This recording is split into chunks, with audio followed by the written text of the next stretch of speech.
तो स्ट्रिंग्स की हम लोग बात कर रहे थे और स्ट्रिंग्स में हम ये जानते हैं कि combination of characters is called string. अगर कैरेक्टर्स का हम कॉम्बिनेशन लिखें या फिर कैरेक्टर्स को हम एक साथ लिखें तो वो कहलाता है स्ट्रिंग।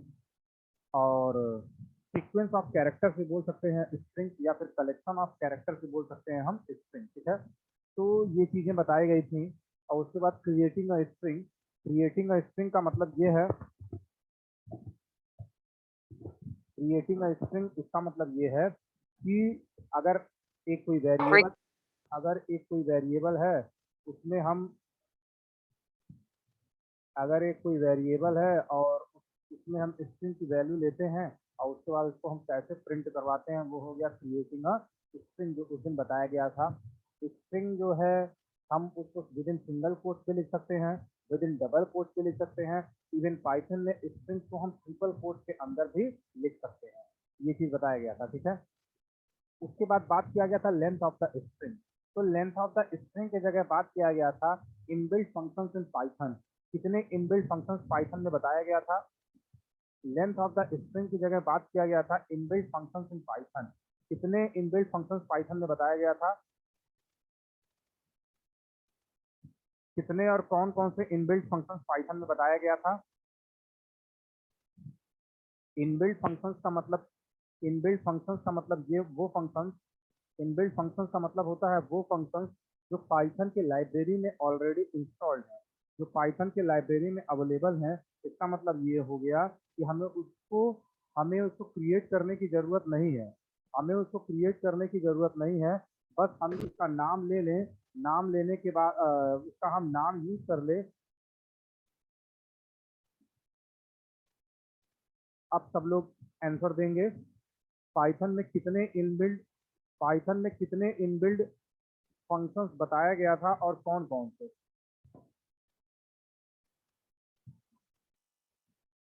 तो इनबिल्ट फंक्शंस का मतलब ये, हाँ ठीक है। और कोई?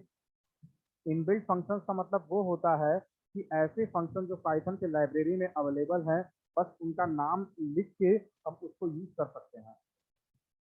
हम्म देखिए, तीन इनबिल्ट फंक्शंस पाइथन में बताया गया था। एक था लेन, दूसरा था मिन, तीसरा था मैक्स। लेंथ का मतलब होता है length of the string return करेगा कि एक स्ट्रिंग है, उसका टोटल लेंथ कितना है, वो एक नंबर रिटर्न करेगा। मिन का मतलब क्या है? मिन का मतलब कि एक स्ट्रिंग है, तो स्ट्रिंग का मतलब जाहिर सी बात है कि वो क्या है, कॉम्बिनेशन ऑफ कैरेक्टर्स है। तो उनको इंक्रीजिंग ऑर्डर में या फिर असेंडिंग ऑर्डर में सॉर्ट कर देगा और उसके बाद जो सबसे मिनिमम वैल्यू होगी, वो रिटर्न होगा मिन मिन ऑफ द स्ट्रिंग। ठीक है। और मैक्स का क्या मतलब? मैक्स का मतलब ये है मैक्स का मतलब ये है कि फिर से उन कैरेक्टर्स को सॉर्ट कर देगा और उसमें जो सबसे लास्ट में कैरेक्टर होगा, मतलब कि जो सबसे मैक्सिमम वैल्यू हो, उसी को वो रिटर्न करेगा। ये चीज बताया गया था। फिर concatenation and repeat operation. Concatenation and repetition operation in Python. इसके बारे में इसके बारे में ये बताया गया था कि कॉन्कैटिनेशन का मतलब ये होता है कि अगर हम ये चाहते हैं कि किसी एक स्ट्रिंग में दो या दो से अधिक स्ट्रिंग को ऐड कर लें। हम ये चाहते हैं कि दो या दो से स्ट्रिंग को ऐड करना है, तो उसके लिए हम यूज करते हैं कॉन्कैटिनेशन ऑपरेशन। क्या यूज करते हैं? Concatenation operation. और कॉन्कैटिनेशन ऑपरेशन को यूज करने का सिंबल क्या होता है? कॉन्कैटिनेशन ऑपरेशन को यूज करने का सिंबल जो होता है वो होता है plus.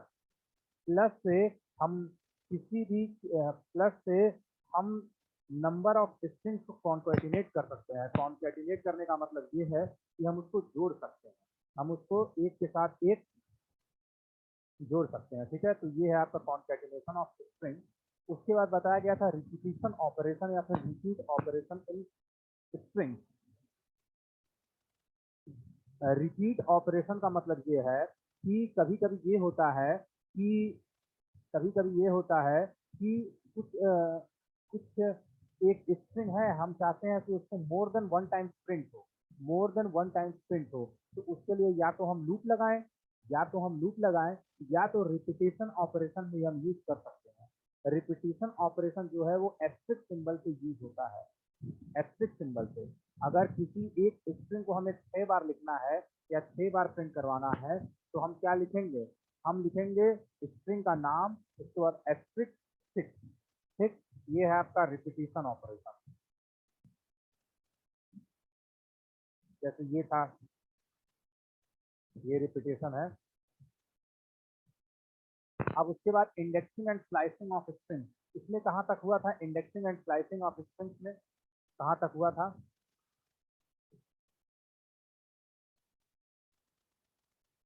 Indexing and slicing of string.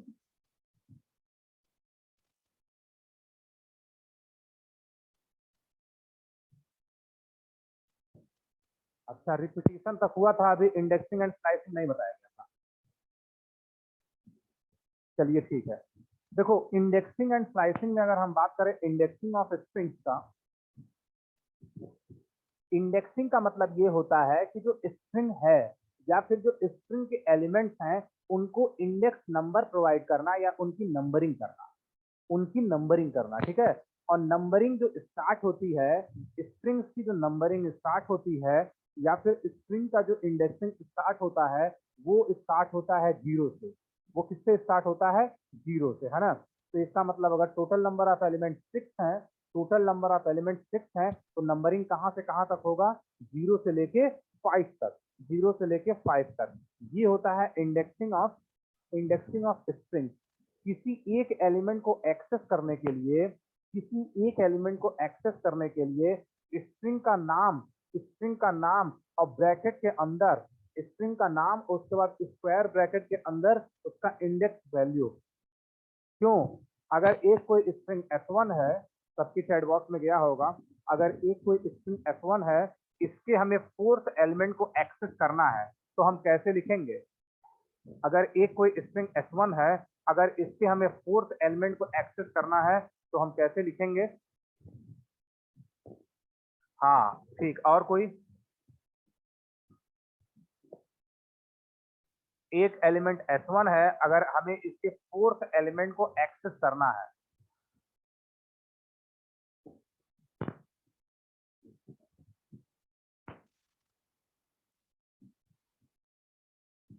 हम बताए हैं कि जो स्ट्रिंग्स की इंडेक्सिंग स्टार्ट होती है, स्ट्रिंग्स की जो इंडेक्सिंग स्टार्ट होती है वो स्टार्ट होती है जीरो से, वो स्टार्ट होती है जीरो से। नहीं सही है अवंतिका। किसी एक पर्टिकुलर एलिमेंट को एक्सेस करना है, केवल अभी तक अनुज पांडे का बस सही है।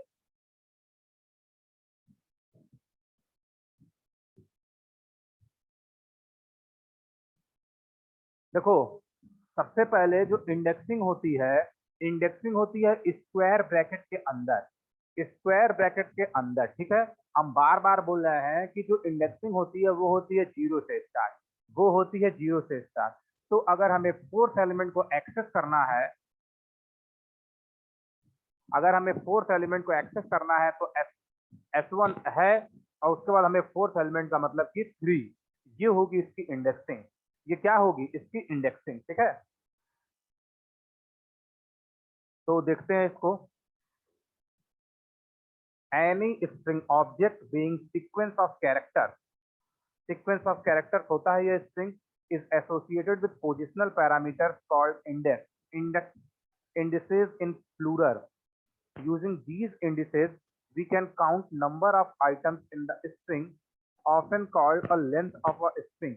Total number of elements कितने हैं string में, वो किसे हम length function से count कर सकते हैं। Access each item of the string or iterate through a string and to take out a substring from a string or slice a string.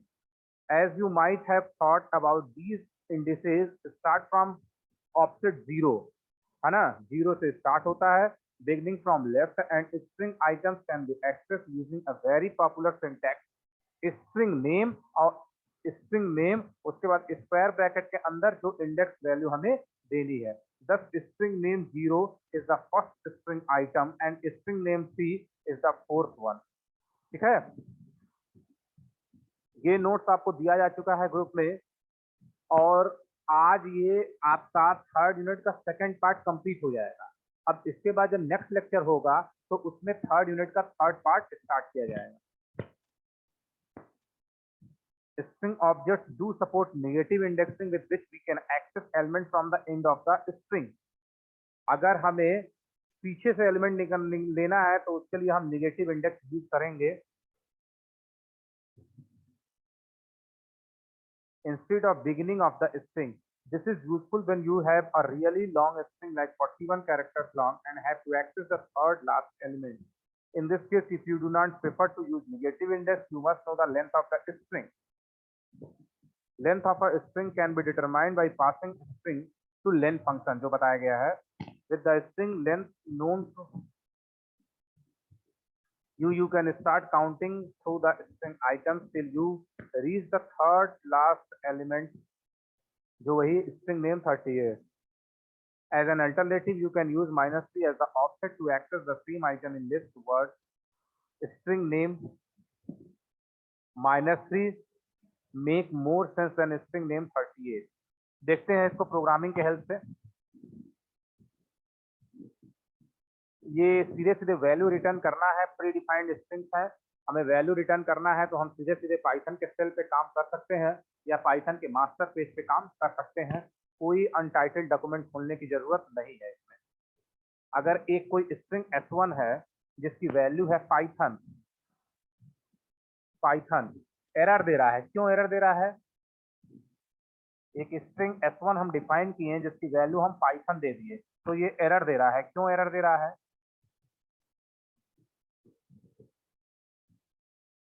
Screen पे एरर आ रहा है। हाँ, क्यों एरर आ रहा है? और कोई बताएगा क्यों एरर आ रहा है ये?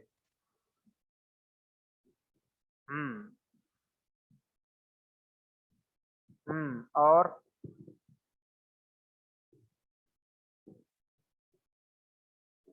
ठीक है, जितने लोग आंसर दे रहे हैं सही है। और कोई बताएगा?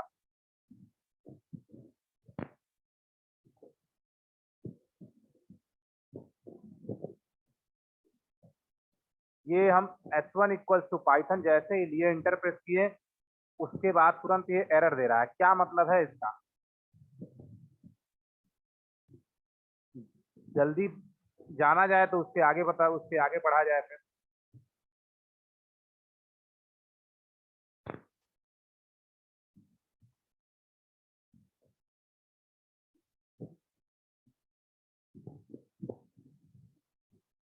केवल 3 लोग का आंसर आया है अभी।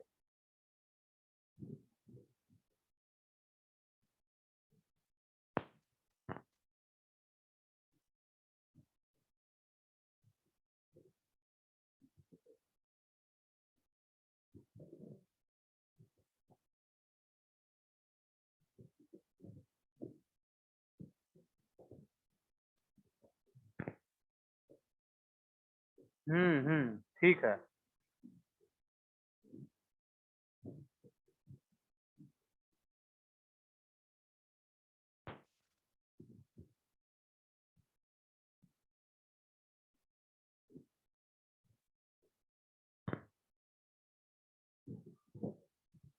s1 इक्वल्स टू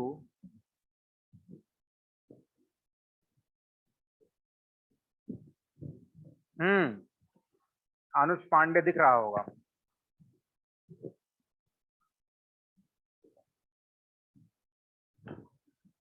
देखो, एक क्वेश्चन ये आ रहा है, ट्रिपल कोट से कमेंट हो जा रहा है तो कैसे स्ट्रिंग रिप्रेजेंट करेंगे? हम यार स्ट्रिंग क्या है? हमेशा स्ट्रिंग हम किसी वेरिएबल के अंदर तो लिखते हैं ना। स्ट्रिंग हम किसी वेरिएबल के अंदर लिखते हैं। ऐसा थोड़ी है कि 12 हम लिख दिए तो क्या ये जो है 12 इसको कैसे 12 को हम कैसे आइडेंटिफाई करेंगे, कैसे उसको रिकॉग्नाइज करेगा? अगर हम यहाँ लिख दिए तब इसको कैसे कैसे इसको रिकॉग्नाइज करेगा? तो हमेशा हम वेरिएबल लेते हैं और वेरिएबल के अंदर जब हम ट्रिपल कोट लिखेंगे तो इसका मतलब ये है कि उसको वो स्ट्रिंग कंसीडर करेगा। ठीक, अब देखिए ये था, ये 2-3 लोग केवल बता पाए हैं कि अगर हम s1 इक्वल्स टू पाइथन लिख रहे हैं तो एरर दे रहा है। एरर इसलिए दे रहा है क्योंकि जो स्ट्रिंग होता है हमेशा वो कोट के अंदर होता है, या तो ट्रिपल सिंगल कोट, या तो डबल कोट, या तो ट्रिपल कोट। बट यहाँ हम कोट के अंदर नहीं लिखे हैं, इसीलिए वो एरर दे रहा है। अगर हम S1 इक्वल्स टू सिंगल या डबल कोट के अंदर हम पाइथन लिख रहे हैं तो क्या आएगा इसका आउटपुट, इसका मतलब ये सही है। अब हम इसका लेंथ जाने तो हम क्या यूज करेंगे, लेन ऑफ S1, तो करेक्ट एग्जैक्ट वैल्यू रिटर्न करेंगे, ठीक है। अब अगर हमें इसका हमें थर्ड एलिमेंट एक्सेस करना है या फिर थर्ड एलिमेंट रिटर्न करना है, तो S1 ब्रैकेट के अंदर कौन सा, क्या इंडेक्स डाले, थर्ड एलिमेंट, मतलब कि सेकंड इंडेक्स, सेकंड है ना, आया, ये आया C, ठीक है। अब अगर हम लेन कितनी है 6 है, अगर हम मान लो हम 6 एलिमेंट चाह रहे हैं, कोई गलती से ये डाल दिया, तुरंत क्या दे रहा है आउटपुट, इसका आउटपुट क्या दे रहा है, इंडेक्स आउट ऑफ रेंज। इसका क्या मतलब है, इसका मतलब ये है कि जो इंडेक्सिंग स्टार्ट होती है पाइथन में, स्ट्रिंग से जो इंडेक्सिंग स्टार्ट होती है, just like array in other programming languages, आप एरे पढ़े होंगे, उसी तरह पाइथन में जब इंडेक्सिंग स्टार्ट होती है स्ट्रिंग्स की, तो वो इंडेक्सिंग स्टार्ट होती है जीरो से स्टार्ट होती है, ठीक है। तो जैसे ही हम यहाँ, जो कि 6 एलिमेंट हैं, बट अगर हम यहाँ 6 दे रहे हैं तो वो क्या बता रहा है, आउट ऑफ रेंज बता रहा है, ठीक है। अगर हमें लास्ट एलिमेंट, तो S1 5 ये आया, ठीक। अब ये है, अब एक ये होता है, हाँ, अब अगर ये है, अब एक ये है कि अगर हम लास्ट एलिमेंट से प्रिंट करवाना चाहें, मतलब लास्ट से थर्ड एलिमेंट, तो उसके लिए हम यूज करते हैं निगेटिव इंडेक्सिंग। क्या यूज करते हैं, निगेटिव इंडेक्सिंग। S1 उसके बाद थर्ड एलिमेंट, इसमें एक कम नहीं होगा, इसमें एग्जैक्ट वैल्यू हम लिखते हैं, तो S1 -3, तुरंत क्या आया, लास्ट से third element, first second and third, last element चाहिए तो S1, और उसके बाद अगर हमें इंडेक्सिंग उसकी नहीं पता है तो -1 लिख दें, लास्ट एलिमेंट आ गया, क्या आ गया, H आ गया, N आ गया,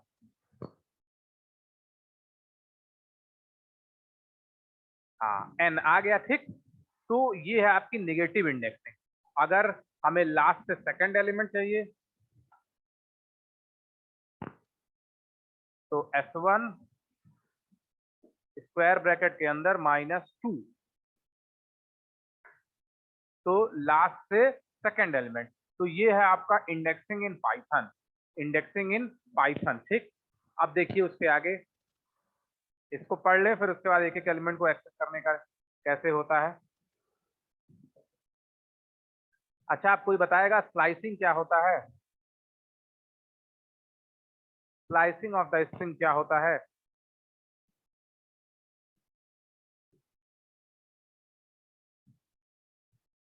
स्लाइसिंग ऑफ द स्ट्रिंग,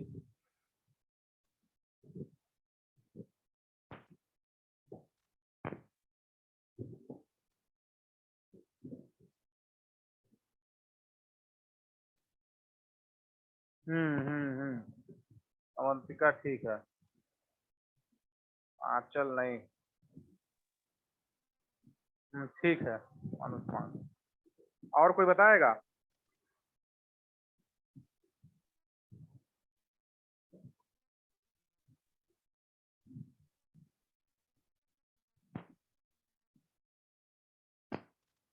हम्म।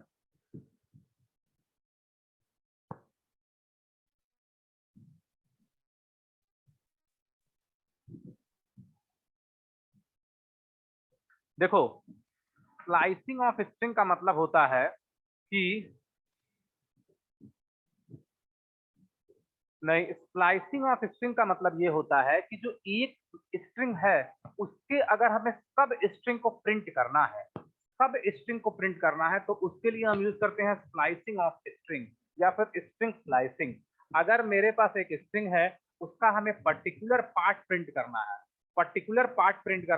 है, या फिर पर्टिकुलर पार्ट का क्या मतलब हो गया, सब स्ट्रिंग, स्ट्रिंग का कोई दूसरा पार्ट अगर हम प्रिंट करें, उसी स्ट्रिंग का कोई हम अनदर पार्ट प्रिंट करें तो वो क्या कहलाएगा, सब स्ट्रिंग कहलाएगा। तो उसी को प्रिंट करना या उसी को यूज करने के लिए हम यूज करते हैं स्लाइसिंग ऑफ स्ट्रिंग। क्या यूज करते हैं, स्लाइसिंग ऑफ स्ट्रिंग। तो इसका मतलब ये है कि स्ट्रिंग का सब स्ट्रिंग प्रिंट करना या स्ट्रिंग का सब स्ट्रिंग फाइंड करना कहलाता है स्लाइसिंग ऑफ स्ट्रिंग। अच्छा अच्छा क्वेश्चन इस पे आते हैं इंटरव्यू वगैरह में भी। तो स्लाइसिंग ऑफ स्ट्रिंग का क्या मतलब है कि अगर हम स्ट्रिंग का पार्टीशन कर दें या स्ट्रिंग से एक कोई नया स्ट्रिंग बना दें, उसी स्ट्रिंग से एक कोई नया स्ट्रिंग बना दें, तो वो कहलाता है स्लाइसिंग ऑफ स्ट्रिंग। क्या कहलाता है वो, स्लाइसिंग ऑफ स्ट्रिंग। पढ़ते हैं इसको, नोट ग्रुप में भेजा जा चुका है, बहुत इजी शब्दों में लिखा है, आप चाहें तो इसको यूज कर सकते हैं नोट को। String slicing allows us to extract a portion of a string that is substring from the original string. We just need to mention from where to start and where to stop counting using the syntax string name start end. क्या मतलब है इसका, इसका मतलब ये है कि हमें उसका स्टार्ट और एंड वैल्यू देना पड़ेगा। स्टार्ट कहाँ से, किस कैरेक्टर से, भाई स्ट्रिंग क्या है, उसको स्ट्रिंग क्या है कि कैरेक्टर एक साथ कई कैरेक्टर्स हैं, कैरेक्टर्स की नंबरिंग करेंगे 0 1 2 3 एंड 4। तो अगर हमें उसका सब स्ट्रिंग प्रिंट करना है तो कैरेक्टर कहाँ से स्टार्ट करना है वो, और उसके बाद कहाँ तक जाएगा वो चीज हमें इंडेक्स, वो चीज हमें देना है। Using the syntax string name, string का नाम लिखेंगे, फिर स्क्वायर ब्रैकेट के अंदर स्टार्ट, फिर उसके बाद कोलन लगाएंगे एंड। तो ये क्या करेगा, देखो यहाँ लिखा हुआ है where start is inclusive, start तो इंक्लूड होता है, स्टार्ट वैल्यू प्रिंट होता है, end end is not inclusive and include नहीं होता है। कैसे ये काम करेगा, जस्ट लाइक, ये कैसे काम करेगा, जस्ट लाइक स्टार्ट तो चल रहा है बट एंड इंक्लूड नहीं हो रहा है, क्यों, ये किस तरह काम करेगा तब,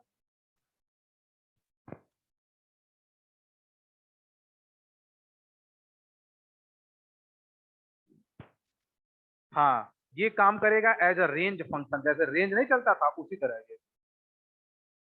सो when we say my string 1 to 6 1 6, it will start slicing from the item at index 1 until but not including the item at index 6। 1 to 6 मतलब 1 से स्टार्ट करेगा और 5 तक जाएगा, 6 को इंक्लूड नहीं करेगा। Effectively you will have a substring of items starting from index 1 up to the one at index 5 जो बोला गया है। फिर देखो लिखा गया है जो बहुत आसान शब्दों में वही पढ़ा जा रहा है।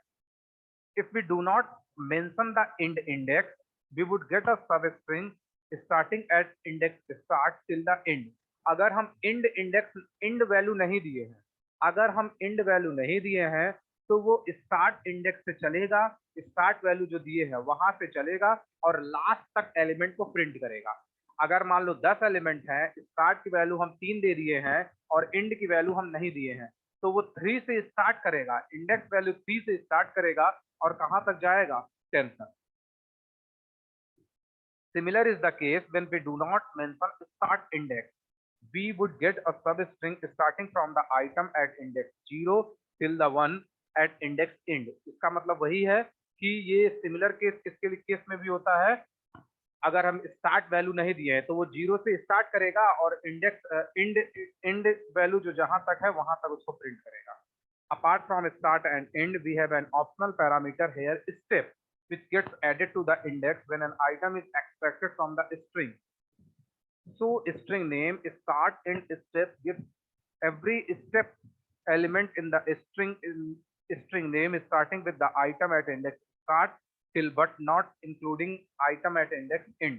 क्या मतलब है इसका, इसका मतलब ये है कि अगर हम कुछ इंटरवल के बाद अगर हमें स्ट्रिंग को प्रिंट करवाना है, जैसे फर्स्ट इंडेक्स, फिर हम चाह रहे हैं थर्ड, फिर फिफ्थ, फिर सेवेंथ, ऐसे ही 10 तक जाए, तो मतलब कि सेकंड नंबर पे एक का गैप करके सेकंड नंबर पे, तो उसके लिए हम लास्ट में देंगे स्टेप। तो अब क्या फॉर्मूला बन गया, string name start in step. ठीक है, मेरे पास एक स्ट्रिंग S1 है, मेरे पास एक स्ट्रिंग S1 है जिसमें 10 एलिमेंट्स हैं, हमें हमें तीसरे एलिमेंट से स्टार्ट करके 8वें एलिमेंट तक प्रिंट करना है और दो दो के गैप पे प्रिंट करना है, दो दो के गैप पे प्रिंट करना है। तो कैसे हम इसका फॉर्मूला लिखेंगे? मेरे पास एक एलिमेंट S1 है जिसमें टोटल नंबर ऑफ 10 एलिमेंट्स हैं।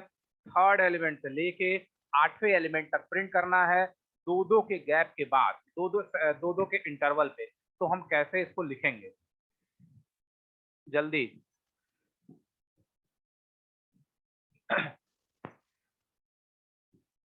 We have a string naming S1 in which there are 10 elements. We have to slice it starting from third element up to the 8th element and with the gap of 2 elements. सही है, अनुज पांडे बिल्कुल सही है। और कोई? पल्लवी जायसवाल सही है। हाँ चल, हाँ लास्ट एलिमेंट हमें 8th एलिमेंट तक जाना है। अवंतिका सही है यार, यही होगा। दर्पण जायसवाल बहुत लेट में आंसर दियो, अभी गलत है भाई। S1 हमें थर्ड एलिमेंट से स्टार्ट करना है, 8th एलिमेंट तक जाना है, मतलब 9 दो दो के गैप पे। हो गया, यही होगा। ठीक,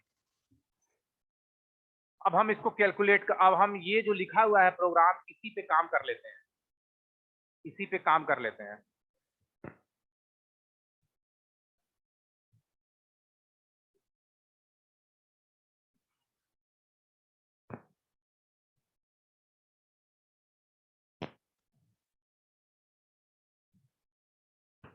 देखो, अब इसी पे हम काम कर लेते हैं, ठीक है।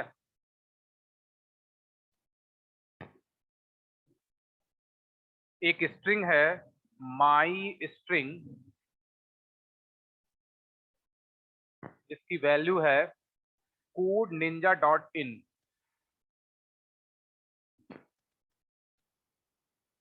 कोड निंजा डॉट इन ये स्ट्रिंग है। हम कुछ भी लिखे, कैप्स स्मॉल कुछ भी, सिंगल कोट्स के अंदर या डबल कोट्स के अंदर हम कुछ भी लिखते हैं, वो एज ए स्ट्रिंग कंसीडर करेगा, ठीक है। Checking length of the string, क्या यूज करेंगे? Length function. लेंथ किसका? My string. लेंथ आ गया 14। Slice from index 2 up to but not including index 7। हमें 2 से लेके 7th इंडेक्स तक जाना है, 7 को इंक्लूड नहीं करना है। तो क्या लिखे? फॉर्मूला लिखा हुआ है माई स्ट्रिंग, स्ट्रिंग का नाम, ब्रेसेस के स्क्वायर ब्रैकेट के अंदर, स्लाइसिंग फ्रॉम इंडेक्स 2 से स्टार्ट करना है, कहां तक जाना है? 7 तक जाना है। ये प्रिंट किया 2 से, मतलब 0 1 2 डी आया, डी 2 3 4 5 6 तक ये प्रिंट करेगा, आया यहाँ तक ऊपर जो जो वो दिया हुआ है स्ट्रिंग, ठीक है। D N I N as it is print हो गया, ठीक। अब फिर देखिए, स्लाइस फ्रॉम इंडेक्स 5 ऑनवर्ड, मतलब 5 से हमें आगे तक, लास्ट वैल्यू नहीं दिया है, 5 से हमें आगे तक इसको स्लाइस करना है। तो क्या होगा इसका आंसर? माई स्ट्रिंग ब्रैकेट के अंदर 5, फिर ये लगाए, आ गया 5वें से, मतलब 0 1 2 3 4 5, आई से लेके लास्ट तक, ठीक, ये आ गया। फिर क्या दे रहा है यहाँ? Slice up to but not including index 9। हमें शुरू से लेके, इसका क्वेश्चन का मतलब ये है, शुरू से लेके 9 तक स्कैन करना है, स्लाइस करना है, 9th इंक्लूड नहीं होगा, ठीक है। माई स्ट्रिंग, शुरुआत में कोई वैल्यू नहीं है, तो वो क्या करेंगे? ब्लैंक छोड़ देंगे। उसके बाद हमें लास्ट पे जाना है, तो कोलन लगाएंगे, फिर 9 पुट कर दिए, आया, ठीक है। सारे स्ट्रिंग को हमें स्कैन करना है, सारे स्ट्रिंग को स्कैन करना है, मतलब स्टार्टिंग और इंडेक्स नहीं है। तो माई स्ट्रिंग, फिर ब्रेसेस के अंदर स्टार्ट वैल्यू क्या है हमें नहीं पता है, इंड वैल्यू नहीं पता है, बस हो गया सारे कोड, ठीक। Slice including every other item starting from 0। Starting from 0 से लास्ट तक करना है हर सेकंड एलिमेंट। तो क्या है? माई string starting from zero, zero last value क्या है, नहीं दिया हुआ, नहीं दिया हुआ, ब्लैंक छोड़ दिए, इंटरवल कितना है 2 के इंटरवल पे, 2 के इंटरवल पे आया, जीरो, एक छोड़ के डी, फिर एक छोड़ के एन, फिर एक छोड़ के एन, फिर एक छोड़ के ए, फिर एक छोड़ के ओ, फिर एक छोड़ के आई, ये आया। ठीक, सब लोग समझते जाएंगे इसको, कहीं कुछ प्रॉब्लम होगा तो वो पूछेंगे। Slice of every third element beginning from index at 0.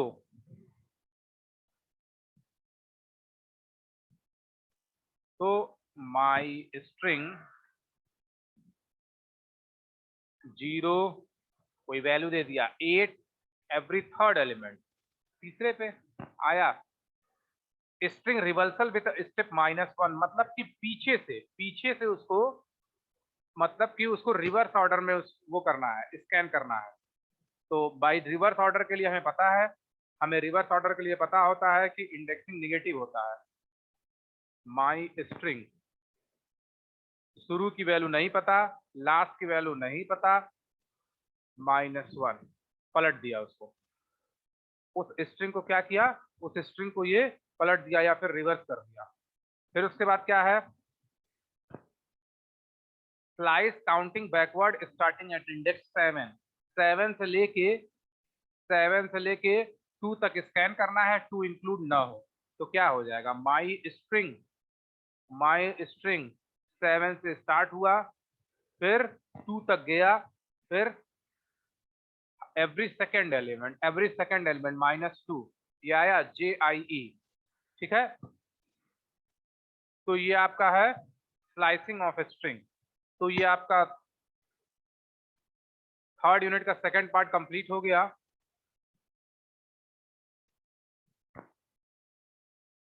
जिसके अंदर इंडेक्सिंग एंड स्लाइसिंग था लास्ट। अब इसके बाद जब पढ़ाया जाएगा तो पढ़ाया जाएगा थर्ड यूनिट का थर्ड पार्ट।